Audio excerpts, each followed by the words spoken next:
Continuando aqui sobre o tema de pelvis e esta biomecânica e a resposta da pelvis, a tendência à retroversão pélvica na posição de sentado em cadeira de rodas, falámos que o tronco, o colapsado tronco, vai então muitas vezes promover a retroversão pélvica, ou seja, às vezes a origem da retroversão pélvica é a dificuldade em manter o tronco em extensão, então tentar arranjar soluções para manter o tronco em extensão, mas também acontece que os membros inferiores, a posição dos membros inferiores vai influenciar diretamente a posição e a postura na anca, a posição da pelvis, e que por sua vez também vai influenciar a resposta do tronco. Voltando aqui a reforçar a ideia que assim, o nosso corpo, o esqueleto, toda esta relação musculoesquelética ou a biomecânica está pensada para a posição de pé, é a posição natural do nosso esqueleto, do corpo humano, é a posição de pé, e o que acontece na posição de pé é uma extensão quase total da anca. Nós temos os flexores da anca, extensores lombares, temos extensores da anca e abdominais a trabalhar de uma forma completamente diferente da posição de sentado.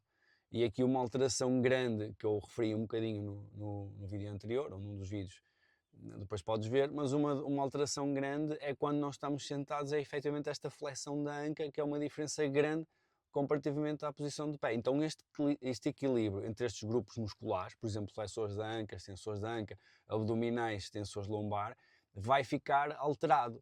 Então temos que arranjar aqui formas de tentar compensar, porque a pelvis, para manter a posição neutra, vai precisar trabalhar, ou toda a musculatura vai precisar de trabalhar de forma um bocadinho diferente. Os flexores da anca vão estar a trabalhar encurtados e quando eles estão em extensão e em alongamento é muito mais fácil ajudar a manter a pelvis na posição neutra. Esse grupo muscular mais facilmente ajuda a manter a posição da pelvis na posição neutra do que quando está a trabalhar em encurtamento.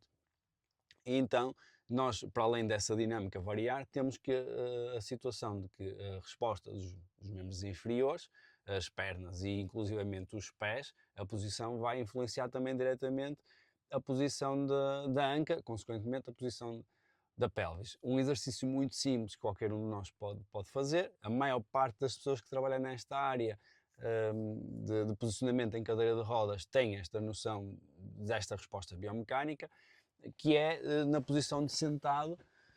Podemos tentar sentar com o tronco em extensão, experimentar os nossos pés, estão apoiados no chão, podemos andar com eles e chegar os pés mais para a frente, ou então andar com os pés mais para trás, e quase como se estivéssemos aqui a pôr os pés debaixo das nossas pernas.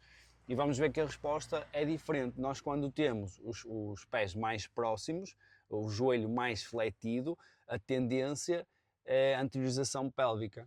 É este movimento que nos ajuda também à extensão do tronco.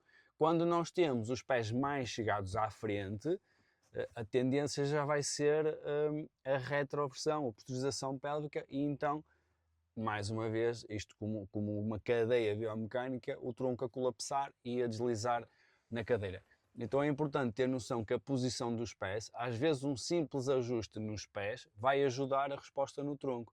Eu lembro-me de um exemplo, de uma avaliação que fiz há relativamente pouco tempo, que tinham outras pessoas também tinham avaliado, e quando eu fui avaliar, eu lembro-me da equipa, eu tive primeiro a fazer mobilização, a tentar perceber a resposta postural do senhor que ia sentar na cadeira de rodas, e lembro-me da equipa que estava comigo a acompanhar a avaliação, a equipa terapêutica, me ter dito: João, eu acho que esse ângulo do encosto está muito fechado, eu acho que o senhor não vai conseguir tolerar essa extensão do tronco e esse ângulo entre o assento e o encosto tão fechado.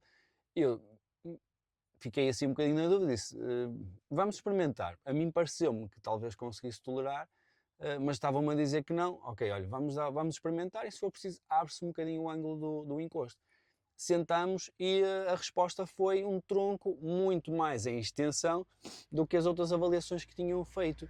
E a equipa estava um bocadinho curiosa e até surpreendida como é que ele estava a tolerar uma extensão do tronco tão interessante comparativamente às outras experimentações que tinham feito. E aqui o ponto, lá está, que nós temos essa noção, que acaba por ser básica em termos biomecânicos, mas muitas vezes esquecemos. O ponto naquele caso foi deixar os pés virem mais para baixo, entra para baixo das pernas, o joelho fica mais em flexão. Temos tendência a tentar evitar que o joelho fique muito mais fletido, porque isso vai promover encurtamento muscular, mas naquele caso o pé mais à frente e o joelho com mais extensão, mais aberto, era demasiado exigente em termos, lá está, toda a musculatura isquiotibial e isso estava a puxar a pelvis e então entrava em retroversão pélvica, não aguentava a extensão. Como nós fizemos um pouco mais de flexão, permitimos mais encurtamento ou não exigíamos tanto alongamento nessa estrutura, a musculatura dos isquiotibiais, já era possível a pelvis manter uma posição mais neutra e o tronco trabalhar com extensão. Então estes pequenos detalhes biomecânicos que nós, quando falamos e pensamos sobre eles, acabam por ser relativamente básicos e simples de seguir o raciocínio, muitas vezes na prática, ou algumas vezes na prática, passam-nos ao lado. E aqui neste caso, o truque, digamos assim, para conseguir manter o tronco com uma boa extensão, foi permitir os pés virem mais para trás, quase como se fosse para debaixo do assento. Então é importante perceber esta dinâmica, a influência que vai ter o colapsar do tronco e que vai potenciar a retroversão pélvica, mas também a posição dos membros inferiores vai influenciar a posição da pelvis e isso vai influenciar a minha resposta também no tronco. Se este tipo de conteúdo te interessa, segue-nos para mais vídeos deste género. Um abraço.